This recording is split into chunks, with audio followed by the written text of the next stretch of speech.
Hello, everyone. Thank you for joining me. My name is Jason Hand, and I am here to talk about how Post-Mortems can close the loop on IT metrics. So a little bit about me. I'm the DevOps evangelist for VictorOps, and VictorOps is a service for on-call professionals, SRE types, those who need to be paged in the middle of the night to be informed of some sort of problem that may be going on with infrastructure or your code base, and give you an opportunity to go in and try to sort that out and see what's going on. So at any point during this webinar, if you have any questions, you should see in your screen a section for you to go in and ask some questions. And once we get to the end of the presentation, I'll go back in and review some of those questions and try to answer them as best as I can from there. But also, I encourage you to reach out to me on Twitter. If you've got something either you've thought of afterwards or even during the presentation, certainly send them over to me via Twitter. Of course, I'm not going to respond until after the presentation, but definitely reach out to me. You can also get me on email if you'd like to kind of take it offline, and you can reach me at jason@VictorOps. So as we get started here, I thought I might just take a second and sort of do a quick review of this whole DevOps thing. So those of you who are familiar with what DevOps means and what it is, this will be just a review for you. Those who maybe aren't so familiar with the term or the idea of DevOps, hopefully we'll give you just a quick sort of crash course on what exactly we mean. So a lot of practitioners and people who have really adopted DevOps best practices have sort of found this way to describe DevOps in a nice little acronym that people commonly refer to as either the CAMS model or the CALMS model. And so what that is we're creating this culture of automation, measurement, and sharing. So I'll step through each one of those. But that L portion in there is what people refer to often as either lean or learning. And for the purposes of this presentation, since we're talking about postmortems, I definitely wanted to highlight the learning aspect, as that really is key to a lot of the DevOps best practices. But let's start with automation. So those who have sort of adapted and adopted the DevOps best practices have found that by automating as much as possible, you can really start to speed things up. Sort of the whole goal of a lot of this really is just to be able to deliver our software quicker, reduce feedback, increase feedback, and just sort of make changes to our software and our product and get those out a lot quicker. So by automating as much as possible, that's going to help with those efforts. The next thing, which is a lot more relevant to what we're speaking on today, is this idea of measuring as much as possible. So obviously, we're talking about metrics today, but there's metrics that fall in all kinds of categories, and really taking this high level and increased approach to measure as much as possible, or to at least collect as much as possible so you have this context, is going to help you make smarter decisions. It's going to help you make quicker decisions by reducing that feedback loop. And again, we're going to get our software out a lot quicker. So measurement is a big key to the whole DevOps movement. The next item is sharing. So there's a huge push within DevOps to share as much as possible. We want to be really transparent, not only within our own little team, but also with other business units and teams across our organization. By sharing what we're doing, what we're going through, what we're experiencing, this is going to help create empathy across all kinds of different areas within our company, which again is going to help with this effort of speeding up things and getting our code and our products and our software out to production environments and to our customers a lot faster. And then the last piece that we want to talk about today is this learning piece. And so the whole idea, I guess, about the learning thing is that we're constantly trying to find different ways to continuously get better. And so especially when it comes to the postmortem, the idea of a postmortem is really simply just to learn. We want to understand what took place during some sort of incident, some sort of outage, or even if you'd like, people are doing postmortems on positive things as well. But the point is that you're there to learn from those. Learn from those mistakes, learn from those successes, learn as much as you can. So this is a big piece of the DevOps movement in general as well. And like I said, this whole learning thing, and really much of what the whole DevOps kind of movement or DevOps best practices are intended to do is increase that feedback. We want to shorten the feedback loops. And the reason is that this helps us with not only continuous integration, continuous deployment, and when I say continuous integration, I'm talking about, let's say hypothetically, me as a developer, I'm working on one piece of our code base, maybe a feature, while others on my team might be working on bug fixes. But each of us can work on these different aspects of our code and then continuously integrate that into the larger picture or into our larger code base. And by being able to do that, that's going to help speed things up and help improve things. But then there's also continuous delivery, and that's sort of taking it a little bit further, where every single day I'm contributing to our code, and if I'd like, I could actually deploy the latest and greatest version of our software out every single day. Now, a lot of teams don't do that. We're not all the Facebooks of the world where we're deploying code over 1,000 times a day. Some of us are more on things like, 2-week sprints. But the point is, by speeding things up and reducing that feedback loop, that allows us to have this continuous integration, continuous deployment, but also just in general continuous improvement. And the continuous improvement part can really speak to, I guess, this whole idea of postmortems. The postmortems are going to help us learn, which helps us just continuously get better. So real quick, I want to bring up this idea that gets passed around within the DevOps community for sure. We're not going to spend a ton of time, but I want you to understand the idea of an OODA loop. And so when I say, we're closing the loop, the OODA loop is actually kind of what we're referring to. And an OODA loop is simply this idea of observing, orienting, deciding, and then taking action. And this whole OODA loop thing was something that was came up by a guy named John Boyd years and years ago. Like I said, I'm not going to spend a lot of time on the OODA loop and breaking it down exactly. I definitely encourage you to do a little bit of research on the OODA loop. But essentially, this loop gives you the opportunity to continuously kind of check the status of what's going on and get that feedback, and then maybe perhaps start all over with observing and orienting, and then moving on to deciding and acting. And this is just a loop that's just constantly going. And so today's webinar is really about how the postmortem plays a role in sort of connecting that loop or closing that loop, so it allows you to sort of just keep on flowing back and around this loop. So why is it that we measure anything in the first place? Well, obviously it's part of the DevOps best practices to measure as much as possible, but by having these metrics and having this information, we're starting to build context. We know what's going on with our infrastructure or our code. So we want to measure because that's going to allow us to observe and orient, which are the first two parts of the OODA loop. So giving us this opportunity to observe what's going on within our infrastructure, what's going on within our code base, orient ourselves and just sort of understand things, that moves us into this opportunity where we can then decide what to do and act on that. And of course, throughout each one of these phases within the OODA loop, we can take that feedback and then perhaps start all over, which again, just speeds up the whole process. But what metrics are we looking for, or maybe should we be looking for whenever you're doing all this measurement? Well, certainly you want to collect metrics on CPU usage, memory usage. You want to make sure there's not some sort of a memory leak. Definitely you want to pay attention to what's going on with your network and your packets. And then, of course, your disk, making sure that, the disks are healthy and there's all kinds of room on there to make sure it can run everything that you're asking it to do. Those are the first ones, right? Those are the kind of the no-brainers of metrics that you want to collect. But what about the other stuff? There's a lot more that's going on within not only your infrastructure, but also your code base. So you really have to kind of look between the spaces and see what is it that what else can you look at that's going to help you tell the story? You don't know what you don't know, and there's a lot that's going on in between the spaces. And the point of kind of looking in between the spaces is that we really want to understand what is it that we're building.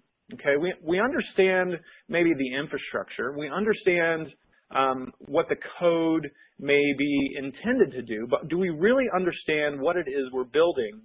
And one thing you can do when you're looking in between those spaces is to look for metrics that are going to help you, one, kind of weed out the edge cases, like understand some of the weird and wonky things. And kind of in line with that or along with that is it's going to help you confirm certain assumptions that you may have made. Myself as a developer, I can go in and make a change or propose a change to the code base, but I'm going to have kind of at least some level of assumptions about what's going to take place after those changes. And by looking for metrics that help you either verify that or at least some level of confirmation, that's what we're often looking for outside of the basic CPU, network, memory, that kind of stuff. So those who are kind of active within the DevOps community, I'm sure you've seen this meme that gets passed around quite a bit of monitor all the things. And although we do definitely encourage you to measure all the things, it's not necessarily that we want you to monitor all the things, whereas you maybe have this dashboard that you're just constantly looking at. It's actually more like we want to collect all the things. So, it's going to be too much effort really to just constantly be monitoring things. Of course, you can let your software do the monitoring and then pump that into something like VictorOps, which will do the alerting piece and make sure the right eyeballs are looking at things. But the point is, it's actually a little bit smarter to just collect all of these things. Recently, I was listening to a podcast. It's called The Ship Show, hosted by J. Paul Reed. And episode 56 was sort of a wrap-up of Monitorama, which is this big monitoring conference that's run every year. And the organizer of that conference, his name is Jason Dixon, who also works at Librado. He had this great quote during the podcast where he says, we don't know what the context is, and we don't know what may be interesting to us in the future. But if something goes down and we don't have metrics for it, we have no perspective, and that's probably the worst case scenario. So what he's referring to here is we want that context. We want to understand. We want to be able to go back and dig into what took place or what's currently going on. Looking at data all the time really isn't that helpful, but having that context and that data available to you when you need it, that's actually key. So during an incident, you want to be able to leverage metrics because by having that context and having some sort of understanding what's taking place, that's going to allow you to do that observing and that orientation phase of the OODA loop. And then due to that, that's going to help you decide and then take action. I mean, I know that a lot of this seems very basic, but that's sort of the point to having these metrics and having this context so that you can go back and you can jump into the OODA loop and then come back around and make the appropriate action based on the feedback that you're getting. And all of this is really to just sort of help you triage, investigate, and identify what the heck's going on. Over to the right here on this slide, we've identified, VictorOps has identified that there's actually 6 phases to an incident. Alerting is the first phase. Of course, you want to be alerted to some sort of issue. But that's actually a really small part of it. That's only 5%. It's the triage, the investigation, and the identification part, and then even leading into the resolution that's actually the meat of what's going on during an incident. And the OODA loop and pulling in metrics and be able to investigate and understand what's going on, that's a really, really big piece of the incident lifecycle. So why is it that we do postmortems? Why is it that we take a moment after an incident and review what took place? Well, the main reason is that we want to learn from this.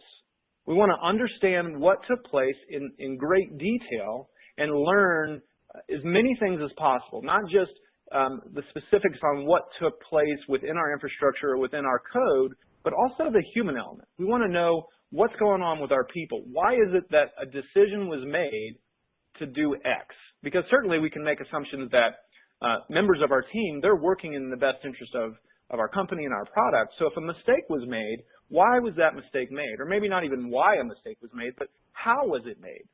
You want to understand what's going on, and you really do need to insert the human element because, quite honestly, our systems are very complex. Not only is there this huge complexity within our infrastructure, but there's also the complexity of the human element. There are people that are part of these processes. We're constantly pushing out code and new integrations, and people are the ones behind all of that. So you really do have to consider the human element when it comes to the postmortems. And so because of this, you really want to get your story straight. You want to understand exactly what took place, and then sort of review that during, after the incident. And the reason is we want to have this ability to have accountability and empathy. Now I want to pause for a moment and talk about accountability, because I feel like the phrase being held accountable and just generally accountability is often misused. Being held accountable is nothing more than being in a position to give an accurate account of what took place. So I think a lot of times people confuse accountability with responsibility, which are both certainly important when it comes to postmortems and understanding what took place.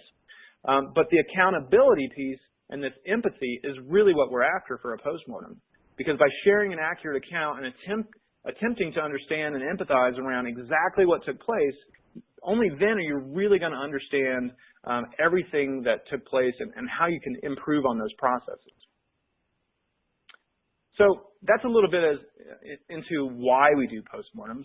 And for those of you who are currently doing postmortems, I congratulate you. I'd love to hear your stories and how they've been effective for you. If you have questions on them, definitely I'd love to engage with you on those. But let's real quickly just give you a brief crash course on how we do postmortems. Well, the first thing is that you really want to capture everything. You want to know the monitoring information. You want to know who was on call at that point in time and who was paged and how quickly they came back in and started jumping in on this. But you want, probably more importantly, all of that to go into one place. And I know that the phrase a single pane of glass is a little bit cliche and a little bit of a myth and a little bit overused. But the point I think a lot of people try to make when they say a single pane of glass or a single point to see all this stuff is that you really do want to have one place that you know everything is captured. If you're a VictorOps user, all of that stuff's going to come into the VictorOps timeline, so all of it's there in one screen for your entire team to be able to see what's going on with monitoring and who's being paged and what are they doing and the conversations they're having. But a lot of people will also sync up the VictorOps timeline with something like Slack or HipChat, because honestly, we're already in those products. This is where we're having conversations about what's going on. So by using that integration piece, you can create a bi-directional link between your favorite chat client and the VictorOps timeline, allowing for both of those things to sort of show up in either place. But the point is you want to capture it all. The next thing is that we want to do our best to remove any kind of blame. I spoke earlier about how there's the human element, and we really have to take that into consideration when it comes to our instance. And only really by removing blame does that allow us to go after the facts. If Tim or Susan feels like they're threatened by actually telling and giving an accurate account of what took place because of some sort of negative outcome that may happen to them, they're not going to be as willing to give you the facts, to help you understand really what took place. So by creating this environment and creating this situation where there is no blame, there is no one that's going to, let's say, get in trouble or lose their job or be demoted or anything, people really have a stronger urge and desire to tell the truth and tell the facts and give you an exact account of what took place. And the point of a postmortem really is ultimately just to learn. We want to understand everything that took place in as great detail as possible, including conversations and all kinds of stuff. So we want this capture of a moment to help us learn and understand. Probably one of the most overlooked things that happens in postmortems, but certainly one of the most important ones, is that when you get done with a postmortem, you really need to have some sort of remediation item. You need to have an action item that says, okay, we discovered that this is a problem in our process, or this is a problem with our tooling, and we need to go and make some changes.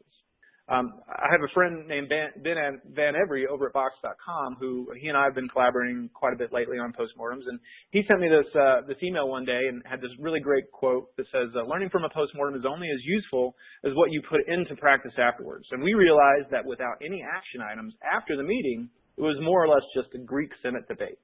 And he's totally right. I see this all the time. People will get around and they'll discuss what took place, but they don't walk away with any actions that they're going to then go implement. But just as important as having actions, you also have to have this sense of ownership for these actions. So if you've decided that this is something we need to do, or these are things that we need to do, you have to go in and give some sort of ownership to each of those action items. Otherwise, those things may not ever get accomplished. Okay, so now we have a very accurate story of what took place, and we want to sort of just tie this all up with a bow. You know, we're here to talk about how postmortems are actually closing the loop on IT metrics. So how is that? Well, by having this very accurate account of what took place, we have a great story. We understand completely what took place during an incident, during an outage, okay? And because of that story, that's telling us all kinds of great stuff. It's telling us the information that's coming in from our monitoring service. So we've got like the payload that's coming in from, you know, whatever monitoring service you're using. All of that's going to be included within the postmortem because it all came into, you know, VictorOps or whatever you're using. It's all there. In addition to that, we also know that Jason or whoever was paged last night, he was the one who was on call. And so you have a detailed description of who was it that was alerted. How do we know who exactly and what time was this person made aware of the problem? We also know how quickly did they respond. This is something that a lot of teams measure. How quickly are we acknowledging that there's an incident?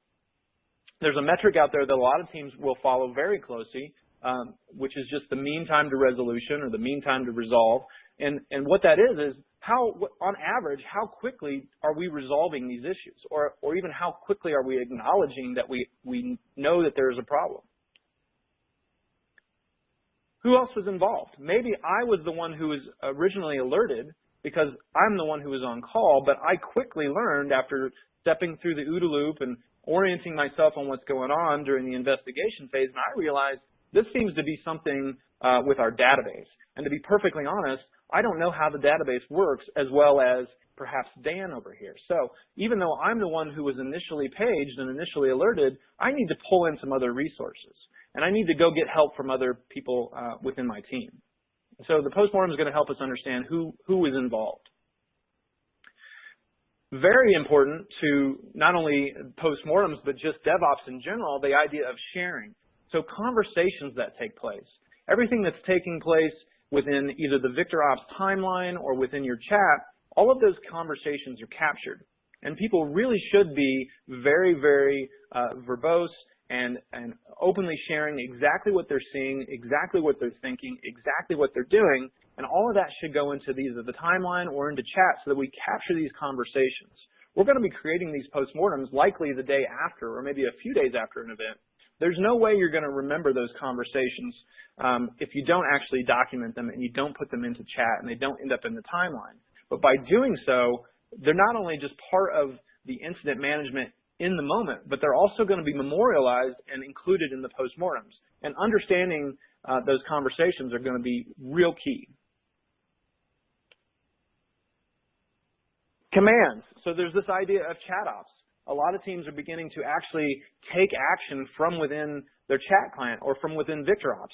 You can actually use a bot, leverage a bot or maybe a third-party integration into your chat to start running commands and querying information to get extra context, maybe pulling in other links to different graphs and runbooks and that kind of stuff. So having this, again, this account of what took place, even if it's things like commands from teams that are doing chat ops, we're creating this extra context, which is really, really useful, especially in the postmortem. We're going to understand exactly what took place.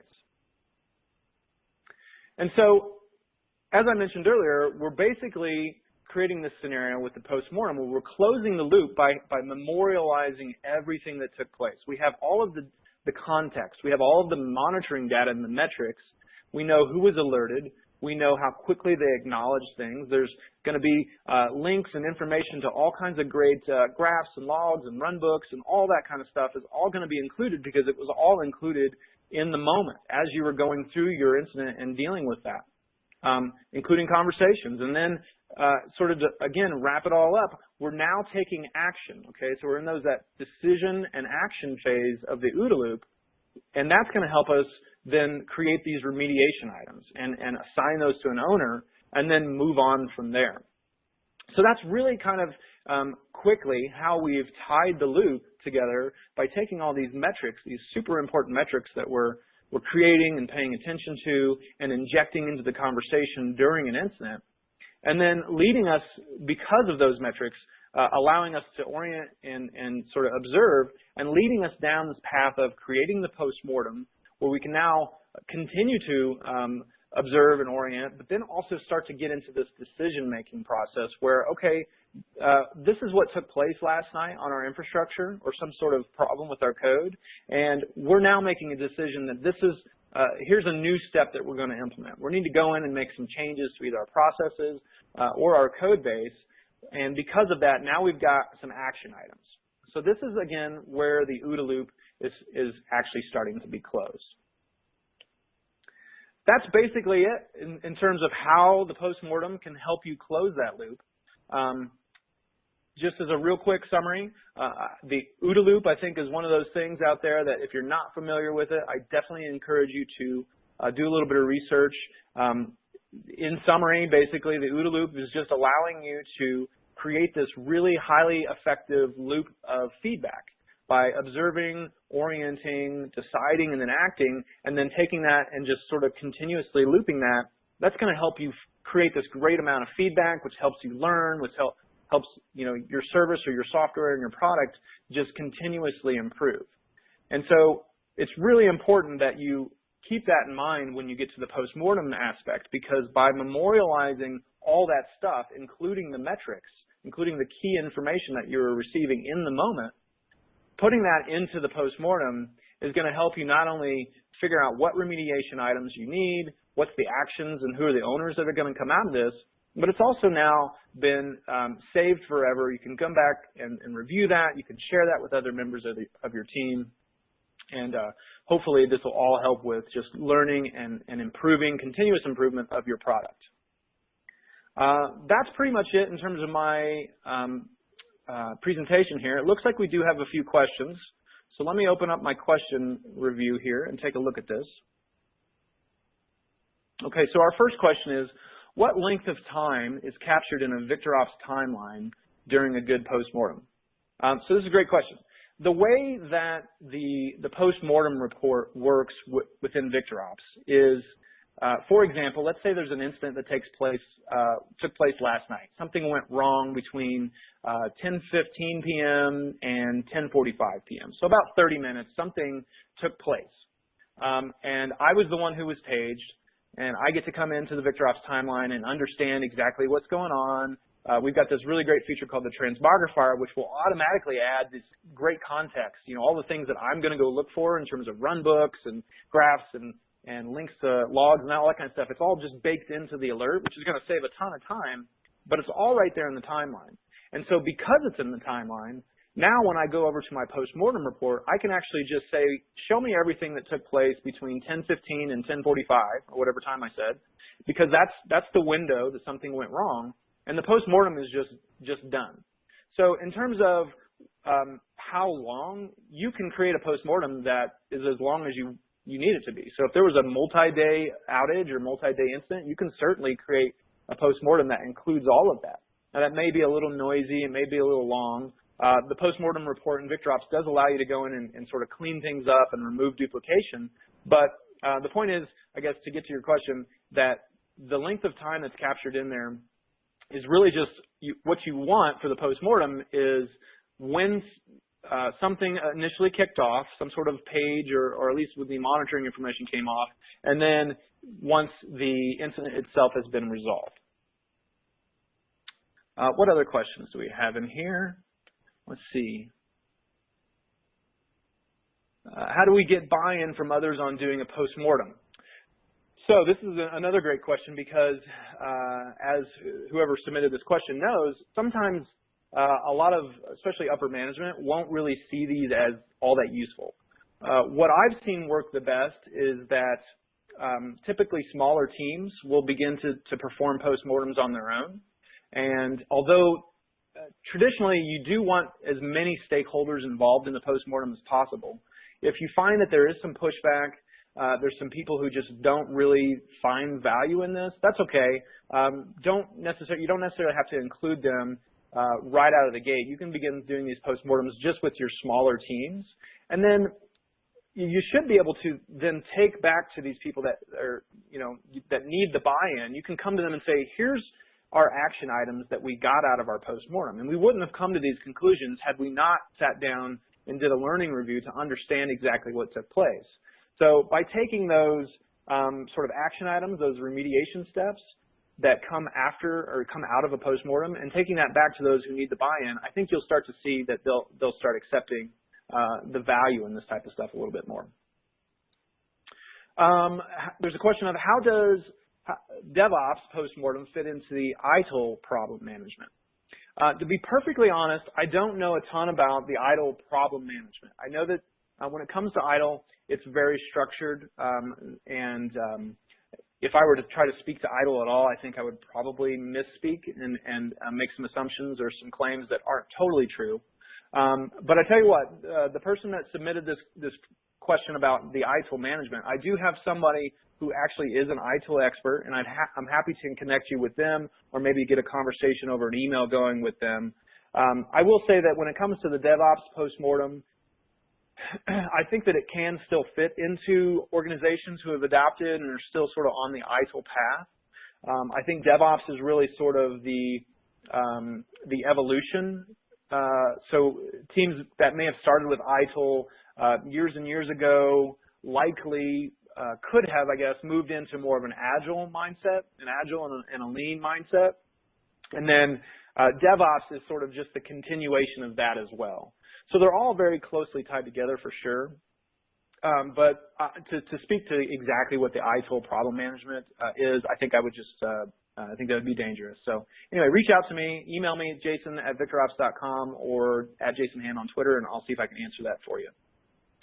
I think that's about it. One last question we do have is, can we get a copy of the presentation? Yes, I believe that there will be a copy available through BrightTalk. But I will also say that if you follow me on Twitter, I'm going to upload my slides to SpeakerDeck, and so you can download them as well. So just go onto Twitter, follow me at JasonHand, and probably here within the next 20 minutes or so, I'll have my slides uploaded. And I think that's it in terms of all of our questions. So again, I hope this presentation has been helpful for you.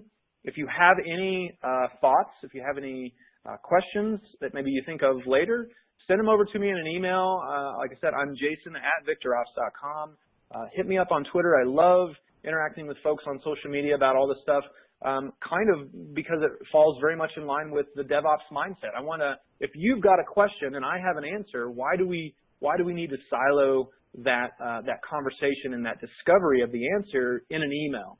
Because I bet there's a lot of other people who have the same question and would love to hear the answer to that. So that's why I strongly encourage engagement on Twitter, so we can have a conversation that really everybody gets to get value out of. For those of you who aren't familiar with VictorOps, if you're on call, or if you're close to your on-call team and your ops team, and those who are dealing with incidents in the middle of the night or whenever it may be, VictorOps is a tool for them. I encourage you to let them know about that tool. Send any questions they may have over to me. And really anything in terms of incident management, chat ops. I mentioned chat ops earlier. There is a book that I wrote, Chat Ops for Dummies. I'll also tweet out a link on that. I encourage you to look into chat ops. It's a really, really interesting concept. It's something that VictorOps advocates for during incident management, because it encourages you to share what you're doing. It encourages you to pull in extra context, to run commands from within chat that, again, you're showing everybody what you're doing. So there's the sharing piece. You're teaching others how to accomplish things in the middle of an incident. So there's the learning piece. And then a lot of it can be automated too. So it falls very much in line with a lot of the ideas and best practices of DevOps. So I love talking about chat ops, and would definitely be happy to engage in conversation there. I think that's going to do it. It's been a real pleasure giving you this presentation, this webinar this morning. Definitely don't hesitate to reach out to me. I'd love to hear from you, and look for more presentations and more webinars to come in the future.